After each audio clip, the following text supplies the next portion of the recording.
Hospital María del Carmen presenta Pregúntale a tu médico, un podcast donde, de la mano de los especialistas, compartimos opiniones sobre tu salud. Bienvenidos. Buenas tardes, días o noches, dependiendo de la hora que nos estén escuchando y viendo. Bueno, pues hoy nos encontramos aquí nuevamente en el Hospital María del Carmen y tenemos un gran invitado, es un colega y amigo, el doctor Aldo Márquez. Él por demás es un connotado cirujano oncólogo, trabaja de manera privada aquí en el hospital, pero también en el hospital de especialidades y tiene el cargo de jefe de servicio, a pesar de su corta edad. Pues está muy bien preparado. Si nos compartes dónde fuiste entrenado. Bueno. Centro Médico Nacional de Occidente. Salí del Centro Médico Nacional de Occidente en Guadalajara, Jalisco. Ahí realicé la especialidad de cirugía general y la subespecialidad de cirugía oncológica. Entonces, como siempre, cirujanos buenos, con buena preparación, que se suman al equipo de trabajo de aquí del Hospital María del Carmen. Y pues hoy vamos a hablar de un tema muy bonito, porque ahorita existía la controversia si hablar de cirugía plástica vinculada a la oncología, pero yo diría que en este caso en particular, la cirugía oncológica es la que lleva el predominio, la preponderancia. ¿Y por qué razón? Pues porque finalmente los padecimientos oncológicos pues tienen mayor peso, porque estamos hablando de la vida o la muerte de un paciente cuando no podemos de manera efectiva tratarlos. Claro. Bueno, qué bueno que lo menciona, doctor. Es interesante que esta parte específica de la oncología, en donde podemos englobar el tratamiento oncológico como tal. Nosotros como médicos nos enfocamos en tres funciones importantes, que es la preservación de la estética, la preservación de la función y la preservación de la vida, generalmente en ese orden. O sea, primero, si no podemos salvaguardar la estética, vamos a preservar la función, y si no podemos preservar la función, vamos a salvaguardar la vida del paciente, ¿no? Entonces, en este caso, en la oncología nosotros damos un tratamiento integral, muy específicamente hablando de la cirugía oncoplástica en esta plática. Entonces es cuando nosotros, aparte de dar un tratamiento oncológico con intención curativa, aparte le podemos ofrecer al paciente el beneficio de darle un enfoque estético a lo que nosotros estamos haciendo. Entonces, dentro de este argot de posibilidades, nos encontramos en que la cirugía oncoplástica es el ofrecerle un manejo oncológico al paciente tomando una reconstrucción o una cirugía conservadora con un enfoque estético al momento de la cirugía. Obviamente esto tratando de conservar el resultado oncológico. Como bien lo menciona, es una cirugía oncológica, no es una cirugía estética. O sea, al principio a pesar de que nosotros vamos a quitar todo el cáncer, sí se le da el enfoque estético, pero... Y efectivamente, lo que sucede en este tipo de circunstancias, nos vamos básicamente a enfocar a la cirugía oncológica de carácter mamario. En el caso de la reconstrucción o de tratamientos para el cáncer de mama.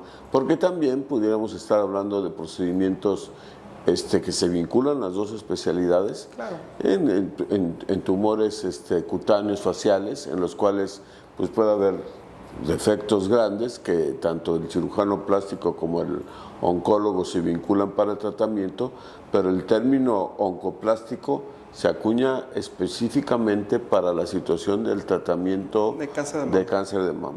Entonces, de ahí ya obtenemos un primer concepto de cirugía oncoplástica relacionado a procedimientos de cirugía de cáncer en la región de la glándula mamaria.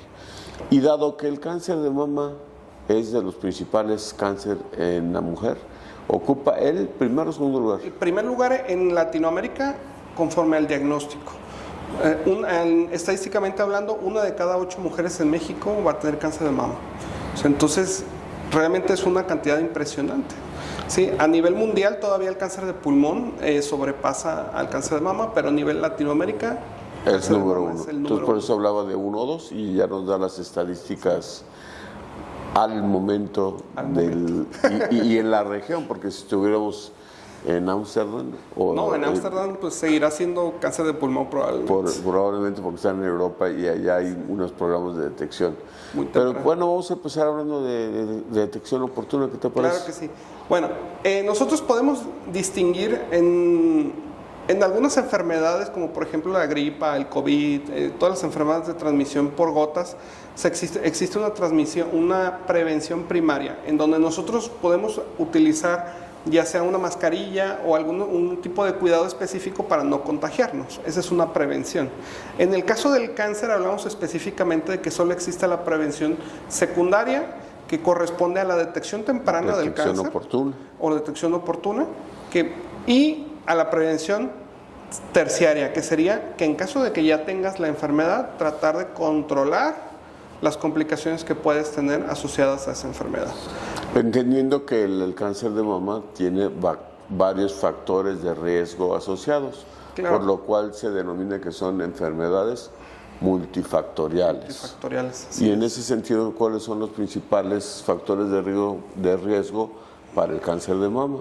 Para el cáncer de mama no hay uno específico que digamos, este es el que más, pero hay varias cosas que se encuentran asociadas, por ejemplo, el sobrepeso, el empezar a arreglar de manera muy temprana o dejar de arreglar de manera muy tardía. Que se denominan los periodos estrogénicos amplios. Uh-huh. El no haber tenido bebés, eso sí.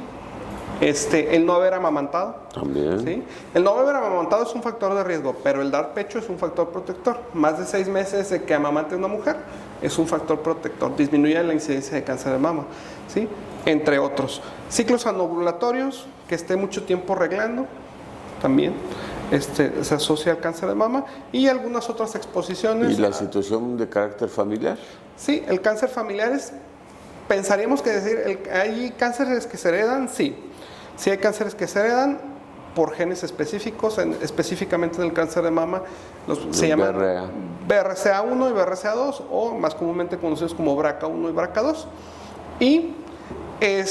pero solo corresponde al 20% de las personas. O sea, de una de cada 8 mujeres, de esas que van a desarrollar cáncer de mama, solo el 20% de ellas. Y ahí surgió una tendencia que fue muy famosa con esta Angelina Jolie. Claro, pues Angelina Jolie tiene antecedentes familiares de cáncer de mama y ella por voluntad propia se realiza los marcadores y los encuentra positivos y se mastectomiza.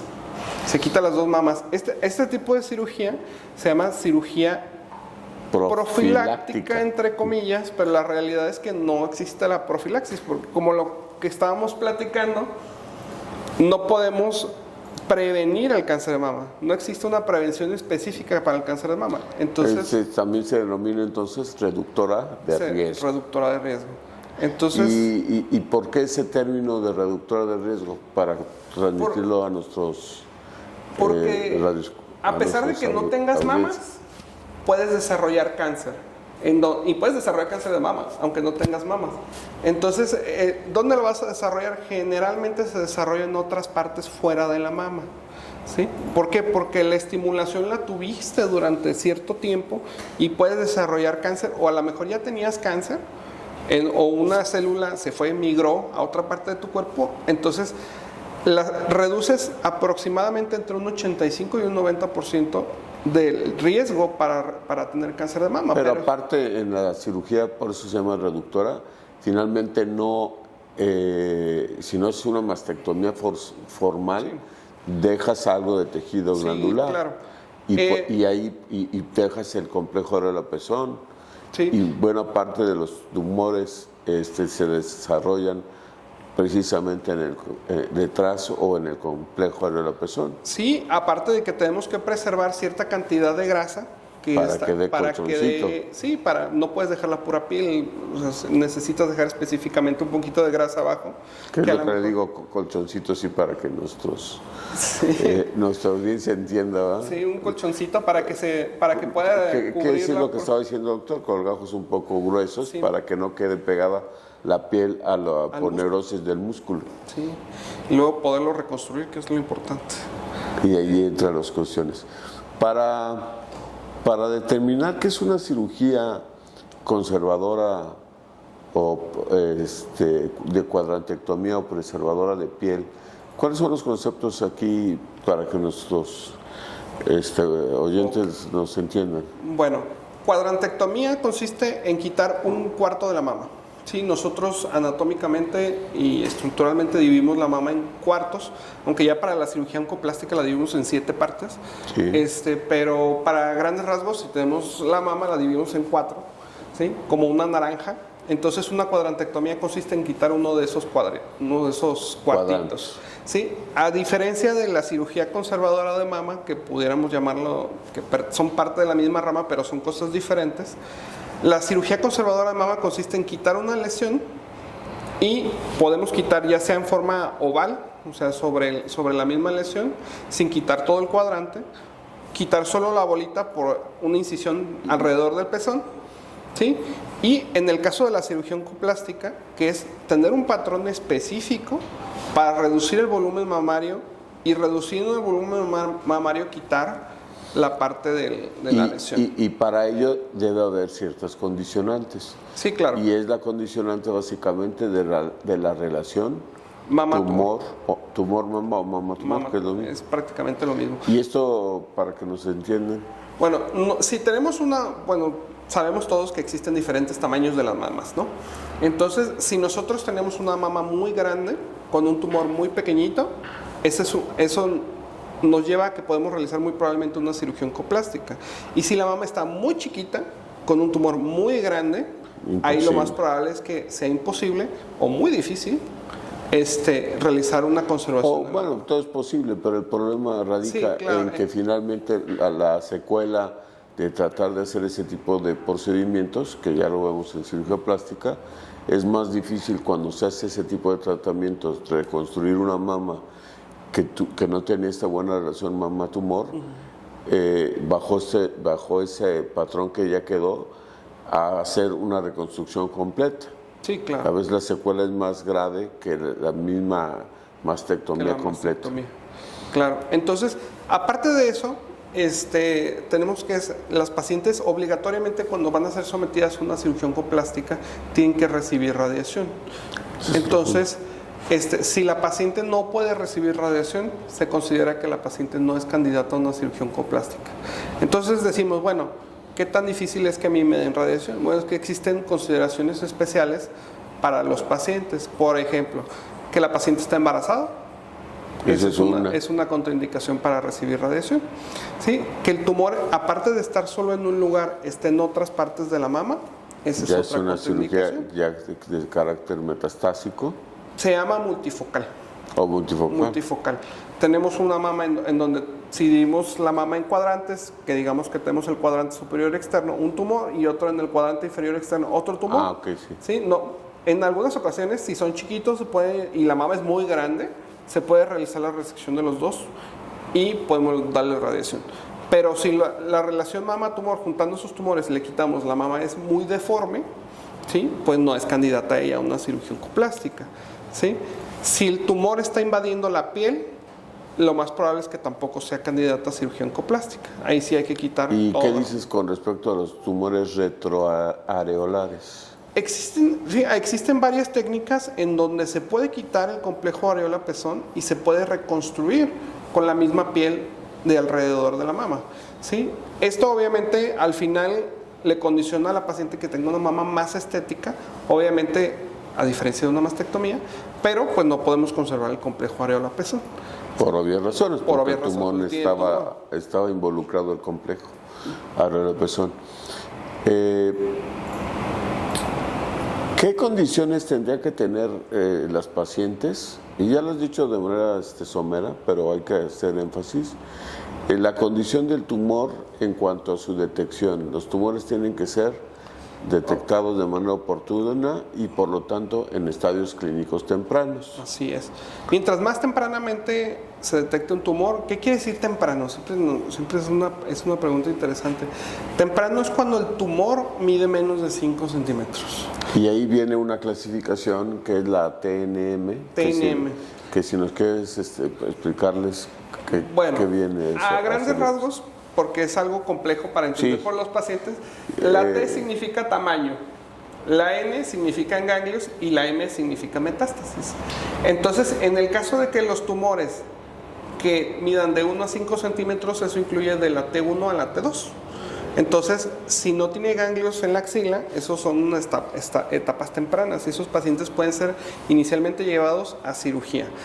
Hay una parte de los tumores que miden más de 5 centímetros en los cuales se pueden llevar primero a quimioterapia con la intención de reducir el tumor. Que se le llama citorreducción. Se llama neoadyuvancia. O neoadyuvancia, pero que tiene una situación de reducir el tamaño del tumor. Sí, entonces, al reducir el tamaño del tumor, nosotros vamos a llevar una mejor relación mama-tumor.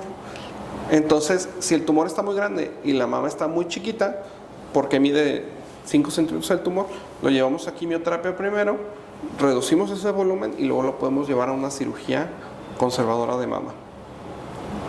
Y de ahí partiríamos a otra situación. ¿Cuáles serían, cuando esto no funciona, que no accedemos a los tratamientos oncoplásticos, cuáles serían las opciones? Bueno, las opciones que tenemos de tratamiento varían, dependiendo obviamente de lo avanzado que está en la enfermedad. A lo mejor no es porque la paciente no haya querido, sino porque no fue candidata. ¿Sí? Entonces, en el caso de que no sea uno candidato a una cirugía conservadora de mama, se tiene que obligatoriamente mastectomizar a la paciente. Obviamente, esto no se acaban las opciones, ¿no? Entonces, a lo mejor ya no hablamos de cirugía oncoplástica como tal, pero podemos someter a la paciente a una reconstrucción. Ya una reconstrucción formal que ya es a través de dos principales vertientes, que es a través de la expansión tisular y el uso de tejidos autólogos, como pueden ser colgajos locales o a distancia. Antes de entrar a corte, ¿qué podemos decir, Aldo? Bueno, que hay que atenderse, o sea, hay que perder el miedo a la mastografía, hay que perder el miedo a los doctores. La prevención, el tamizaje, el realizarse la mastografía anual es muy importante. Entonces, ahorita, regresando del corte, hablamos de las medidas preventivas. Medidas preventivas. Sí, no prevención, sino de detección oportuna, como lo hemos estado haciendo énfasis. Muy bien. En unos segundos regresamos. Hospital María del Carmen Alta Especialidad. Cuenta con más de 30 especialidades médicas para beneficio de tu salud. Con una infraestructura de primer nivel, somos la opción de vanguardia y tecnología especializada en el área de urgencias médicas quirúrgicas, cirugía ambulatoria, tratamiento, hospitalización de corta, larga estancia y auxiliares de diagnóstico. Contamos con personal altamente calificado para atender tus necesidades, siendo un proyecto de alto impacto en la comarca lagunera. Hospital María del Carmen Alta Especialidad. Estamos ubicados en Boulevard Miguel Alemán 610, Colonia Las Rosas, Gómez Palacio, Durango. Contáctanos 8719-801515. Visítanos en www.hospitalmariadelcarmen.com. Pues ya regresamos muy rápido, Aldo. Muy rápido. Muy rápido. ¿Qué podemos decir a nuestra comunidad con respecto a la prevención, o más bien dicho, como acabamos de decir, prevención? ¿Qué son lo que tienen los países de primer mundo que nos falta a México en particular para tener pacientes que le podamos ofrecer este tipo de cirugía? Bueno, es que es una pregunta muy interesante, porque la realidad es que el sistema de salud en México es un sistema muy bueno. O sea, la realidad es que tenemos muchos recursos conforme a la detección temprana. Lo que yo diría que le falta a México, pues, es un poquito de cultura para las mujeres en sí, en la cual anualmente y mensualmente que se estén ellas revisando. O sea, bueno, ahí podríamos partir de los dos preceptos fundamentales, que uno es la autoexploración mamaria, que siempre en octubre hablamos de la autoexploración, y también como octubre, el mes de la detección, porque se oye mal el cáncer de mama, no, pues, detección oportuna, no prevención o alguna situación. Lo que pasa es que como tal sí es prevención. Sí. Sí es prevención, a pesar de que se tenga el diagnóstico, si se detecta de manera temprana se considera prevención. Y en cuanto a la prevención, entonces, está basada básicamente en la realización de dos estudios que son el ultrasonido y la mastografía. Así ¿Ultrasonido hasta qué edad? Más que el ultrasonido es la mastografía. Sí, pero la mastografía antes de los 35. A eso iba. Bueno, dicen de 35 a 40 antes. Antes. Por ultrasonido. Por ultrasonido. Y después de los 40, ya mastografía. Mastografía, y en caso de que se tenga un familiar con cáncer de mama, necesitamos hacer un ultrasonido o una mastografía, en el caso de que sí se le toque a la paciente por edad, es 10 años antes de su primer familiar con cáncer de mama. Sí, necesitamos iniciar la prevención.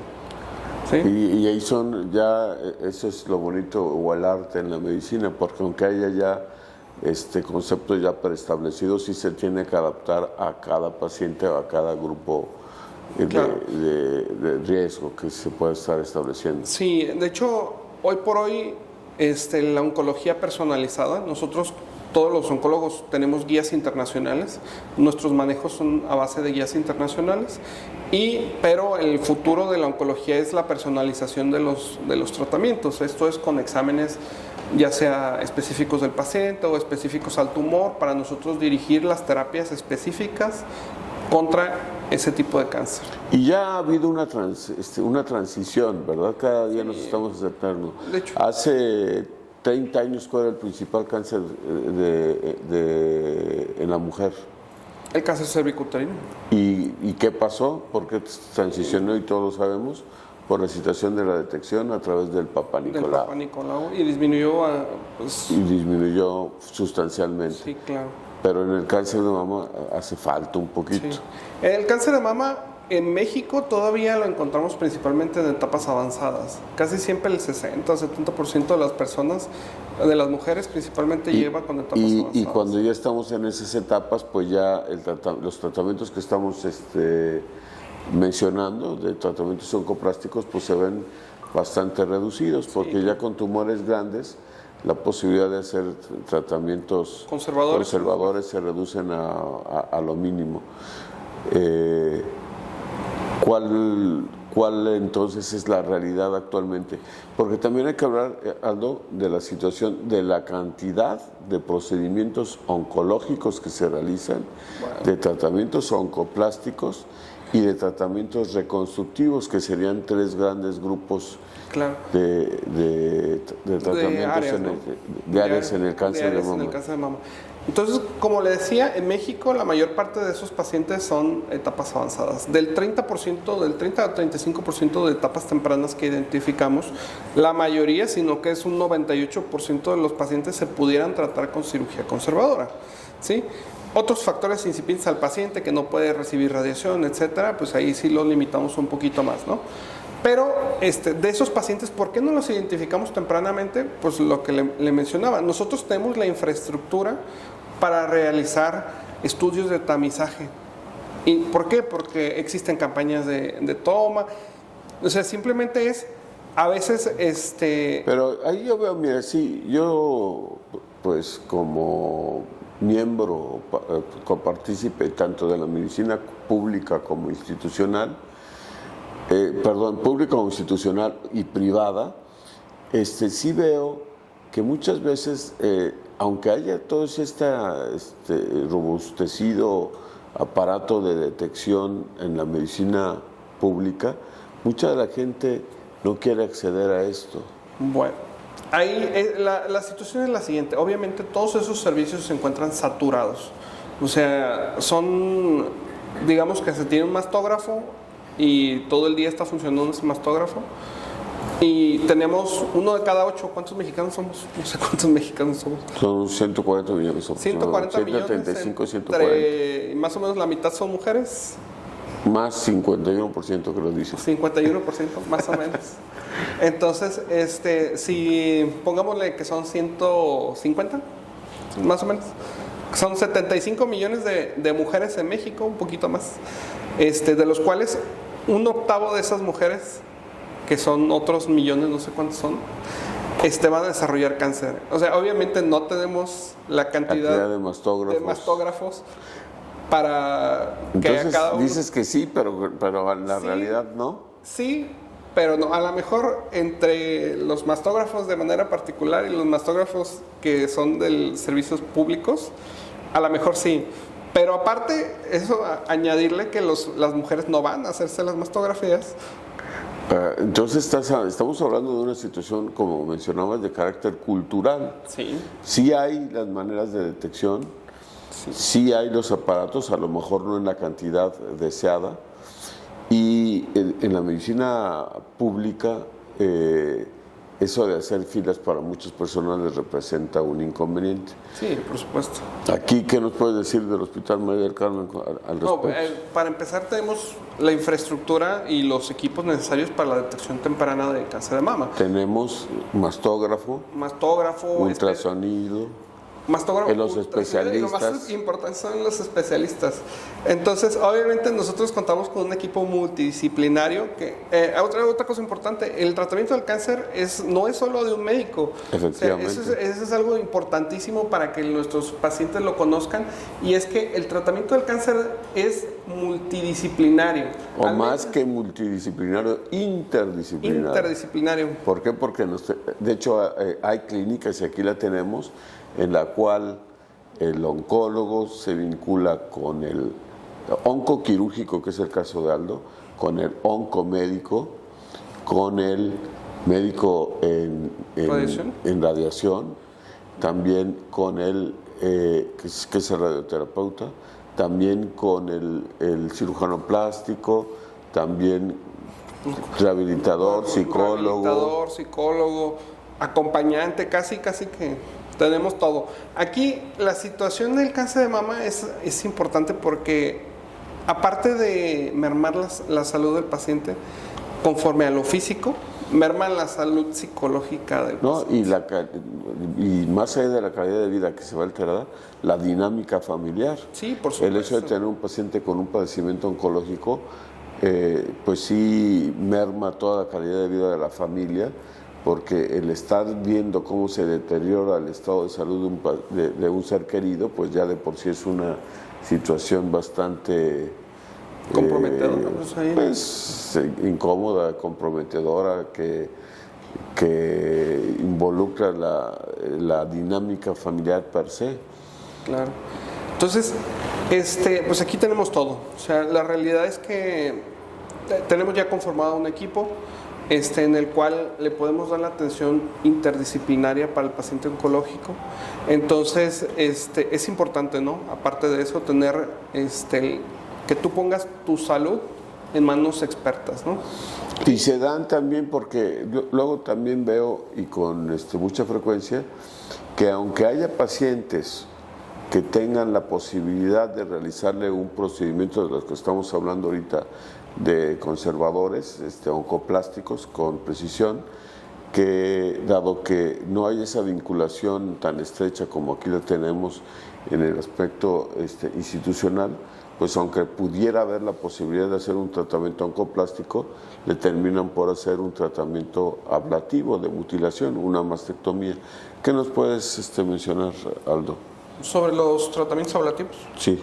Bueno. O sea, que hay pacientes que se les puede hacer, pero que finalmente no encuentra, se termina por hacer. Y eso es de escuelas, me lo mencionabas hace poco. Sí, que es una tendencia que los médicos de la vieja guardia, por decirlo. Sí, es un buen término utilizar la vieja guardia. Y esto nos lleva a hablar de la evolución del tratamiento del cáncer. Como bien mencionaba, hace algunos 30 años, Todavía, a mí se me hacen poquitos 30 años, pero la realidad es que el tratamiento del cáncer de mama es un tratamiento que ha evolucionado. Y, ¿Sí? y tenemos tasas, y eso sería importante que ahorita lo menciones, ¿cuánto de los tratamientos ya actuales, el hecho de tener cáncer de mama no equivale a que vaya a morir un paciente? No, claro que no. Las tasas de sobrevida actuales, en general, ¿de cuánto es? Nosotros dividimos el cáncer en 4 etapas. La etapa más temprana es la etapa 1 y la etapa 2. ¿Sí? Dentro de los cuales uno tiene sobrevida del 99% y el otro tiene sobrevida del 98%. O sea, la realidad es que son tasas muy altas de curación. O sea, eso pero en estadios clínicos... En etapas tempranas. Tempranas. En etapas tempranas. Obviamente la etapa clínica 4, la que la gente llama terminal, esa no hay curación, pero todavía las etapas clínicas 3, que son las etapas clínicas avanzadas, o localmente avanzadas, todavía esos pacientes pueden llegar a una curación. Ya no es el 90 y tantos % que lo tenemos, pero todavía pueden llegar a la curación. Oye, y para que la gente pues se vea alentada, esas etapas, ¿qué duración tienen cada una? Es variable, se entiende, pero a grosso modo, ¿cómo puedes decir que las etapas de la 1, la progresión a una etapa 3, 4 que ya no son de buen pronóstico, ¿cuánto tiempo lleva? Llevar de una etapa clínica a una etapa 3, por ejemplo. De una a 1 a una 3, que es cuando ya las cosas se complican. Generalmente pudiéramos hablar de un tiempo de 1 o 2 años. Aquí es importante porque la mastografía nosotros la realizamos, si es de manera constante, se tiene que realizar una mastografía cada año. Entonces, este año no es un tiempo aleatorio, o sea, no lo es que, bueno, ¿cada cuánto lo vamos a revisar? Es cada año. No. Es por el tiempo de progresión de la enfermedad. Hay enfermedades que son muy agresivas, que puedes tú tener una mama normal en el 2022. En octubre. Y en el 2023 vas a tener un tumor que está muy grande, que está localmente avanzado, pero eso más que hablar de los métodos de tamizaje o de la prevención, nos habla de qué tan de la agresividad del tumor per se. ¿Sí? Entonces, generalmente tenemos ese año, o sea, ese año que utilizamos como medición para decir que una etapa temprana puede progresar a una etapa localmente avanzada. Entonces, esa es la importancia y ahí radica que te esté checando cada año. ¿Sí? Obviamente, no solo la prevención no solo consiste en, me voy a realizar una mastografía y con eso. No, obviamente tiene que ir acompañado de la valoración de tu especialista, ¿no? Oye, entonces dirías que el tiempo es vida. Pues claro que sí, en todos lados. Sí, el tiempo es oro. El tiempo es vida, porque mientras más se tarden, sí, más avanza la enfermedad, claro, y disminuye la sobrevida. Entonces, es valioso. Y es valioso entonces atenderse. Por supuesto. Siempre con un especialista, idealmente certificado. Yo diría que todos tienen que estar certificados. ¿Sí? Pero bueno, y la certificación, a ver, ya hay cultura médica al respecto, pero haz énfasis en eso. En la cirugía plástica es cada 5 años, al igual que con ustedes. ¿En oncología? Sí. El órgano certificador en el caso de la oncología es el Consejo Mexicano de Cirugía Oncológica. En el caso de, hay un Consejo Mexicano de Cirugía Oncológica, hay un Consejo Mexicano de Oncología Médica y Consejo Mexicano de Radiooncología. Sí, que son las 3 ramas principales de la oncología que atienden al paciente. Entonces, nosotros como médicos no estamos obligados a certificarnos, eso es algo opcional, ¿sí? Pero el que tú tengas es un compromiso moral. Es un compromiso hacia el paciente. Y hacia el paciente, sí, de que te encuentres actualizados en los tratamientos, sí, de toda índole, porque como ustedes saben, y nosotros lo sabemos, la medicina es de las ciencias que cambian constantemente, y nuestro quehacer es ofrecerle la mejor calidad de atención para los pacientes. Así es. Entonces, ese compromiso que nosotros le ofrecemos al paciente, pues es el que nos avale un consejo, que es un grupo de expertos que te evalúan a ti como médico y que en tu quehacer diario utilices las técnicas y utilices la información más actualizada. Y eso es lo que le estás ofreciendo al paciente. O sea, es calidad de la atención. Tu mensaje final, Aldo, porque el tiempo es vida y el tiempo oro, es vida. Y ya se nos acabó. El mensaje pues es, perder el miedo, atenderse de manera temprana, realizarse sus estudios de tamizaje constantemente, año con año, y siempre acudir con un especialista. Visiten aquí el hospital. Contamos con todos un equipo multidisciplinario e interdisciplinario para la atención del paciente. Con mucho gusto los atenderemos aquí. Pues sí, y la verdad es que sí se necesita la situación de perderle el miedo a los hospitales, y también retomando la situación en cuanto a las instituciones públicas y privadas, pues a veces sí, dice, como el tiempo también es dinero, mucha gente dice, sí, voy a perder toda una mañana. Si tienen la opción de hacerse esos tamizajes en instituciones privadas, se pueden hacer, y es pues un tamizaje oncológico. ¿Cuáles son los estudios que tú solicitaremos? Solicitas? Principalmente en las mujeres, mastografía, y en el caso de que sea necesario un ultrasonido. Sí, pero para todo, porque no más es el tumor. Para todo sería, en el caso de las mujeres, pues, de las mujeres, mastografía de ultrasonido, Papa Nicolau y revisión clínica. Esos serían los... Con eso tenemos para quitar, porque también hay cáncer de ovario y de otros, que no es precisamente el cervicuterino, pero que también es un cáncer femenino. Claro, es más difícil porque no hay estudios identificados que nos ayuden a prevenir el cáncer de ovario, pero en la exploración sí puede ser. Pero en la exploración sí lo podemos hacer. Y en el interrogatorio sí puedes fundamentar o intuir que hay esa posibilidad. Sí. Y también por situaciones de carácter de antecedentes. Así es. Bueno, pues aquí estamos, y gracias por habernos escuchado. Siempre los temas de medicina son interesantes, pero la intención de la institución Hospital María del Carmen es que todas las personas que escuchen estas cápsulas tengan presentes de que siempre va a haber algo, y siempre va a haber algo para tratar de mejorar la vida y la calidad de vida de los pacientes. Muchas gracias, nos vemos en la próxima. Hasta la vista.